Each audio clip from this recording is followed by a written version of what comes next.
Look, let me start like this. You ever had that moment where you check your bank account, and before it even loads, you already feel it? Like your body just knows something's off, and you're not even doing anything crazy. You're not out here buying luxury stuff every day. You're just living, food, transport, maybe helping family, a few things here and there, and then that payment hits. Every month, same time, same amount, no negotiation, no pause, just gone. And what's interesting is, after a while, you stop questioning it. It just becomes part of your life, like rent, like breathing, like something that just exists, and you tell yourself, once I finish this, everything will be better. Right? That's the idea. That's the goal.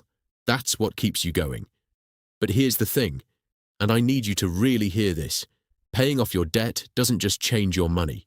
It changes your entire life structure. And most people are not ready for that.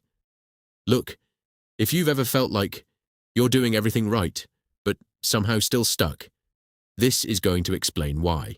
So, let's slow this down. Imagine someone, we'll call him David. David makes about $1,200 a month. Not rich, not broke, just normal. But here's the situation. He has $4,000 in debt, paying $250 every month. Now on paper, that doesn't look extreme. People hear that and go, yeah, that's manageable. But let's actually look at it properly. $1,200 income minus $250 debt. He's left with $950. Now subtract real life. Rent, $400.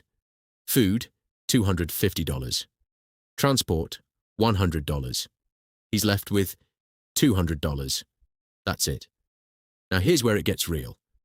That $200, that's supposed to cover emergencies, savings growth, unexpected problems, which means realistically, he's not building anything. He's maintaining survival. And this is where most people get stuck. Because from the outside, it doesn't look like a problem. But internally, it's constant pressure. And here's what most people don't realize. Debt doesn't just reduce your money. It reduces your thinking. There's actually research around this. Behavioral economists have shown that financial stress reduces cognitive performance. Meaning, when you're stressed about money, your brain literally works worse. So, when David says, I'll start investing later. I'll learn skills later. I'll fix things later. It's not laziness, it's pressure. Now, fast forward. David finally pays it off. Last payment. Done. Finished. No more $250 leaving his account. And this is the moment everyone dreams about. But what actually happens next? At first, nothing dramatic. He wakes up, checks his phone, and that payment is gone. No notification, no deduction, no reminder. And it feels quiet, almost too quiet. And here's something weird. A lot of people don't feel excited at first. They feel confused, because for months, sometimes years, their entire financial life was centered around pay this off. Now that goal is gone. So what replaces it? This is where everything changes. Because now, David has an extra $250, and I know what you're thinking. Okay, it's just $250. No, it's not. It's leverage. Let's actually break it down properly. $250 a month. That's $3,000 a year. Now here's where it gets really interesting. If David invests that $250 at a reasonable 7 to 8% return, in 10 years, that's around $43,000 to $50,000. In 20 years, over $120,000. Same money, same person, different direction. And here's what most people don't realize. That moment, right after debt, is one of the most important financial moments in your life, because it's a fork in the road. And the crazy part? Both paths feel the same in the beginning. Path 1, let me enjoy my money now. Path 2, let me build something with it. Both feel good, but one leads to freedom. The other leads back to zero. Now, let's talk about what actually happens psychologically. Because this is where people lose. When you've been under pressure for a long time, your brain builds a reward system. So the moment the pressure is gone, your brain says, finally, we can relax. And that relaxation often turns into spending.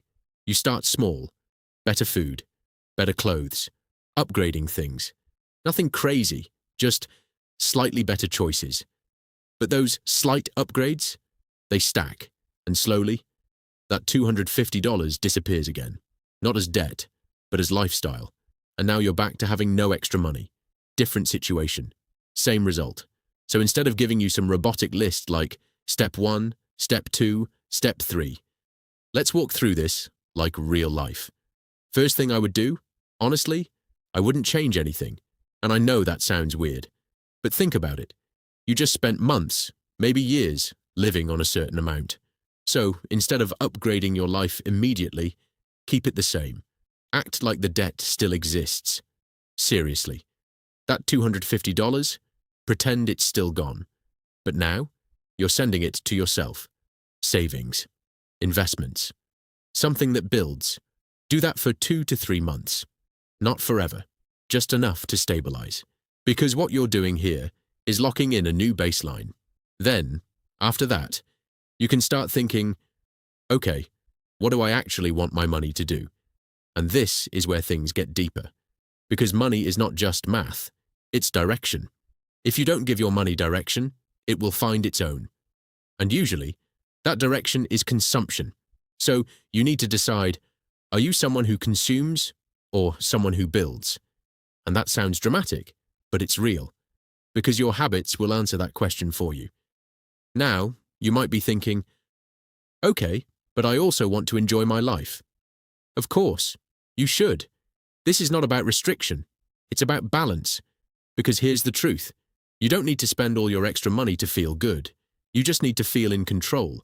And control comes from clarity, knowing where your money is going, why it's going there, what it's building. And once you have that, spending becomes intentional, not emotional. Now, let me show you something most people miss. When you're in debt, your money has an owner. It's not you, it's the lender, the bank, the system. But when that's gone, ownership returns to you. And that shift is powerful, because now every dollar becomes a decision. And decisions create outcomes. So the real question becomes, what kind of outcomes do you want? Because now you have the ability to create them. And that's why everything changes. Not because you have more money, but because you have more control. And if you use that control correctly, your life starts moving in a completely different direction. So, yeah, pay off your debt. But don't just celebrate it. Use it. Because that moment, that quiet moment with no payments, that's not the end. That's where your real life starts. And what you do next, that's what actually decides everything.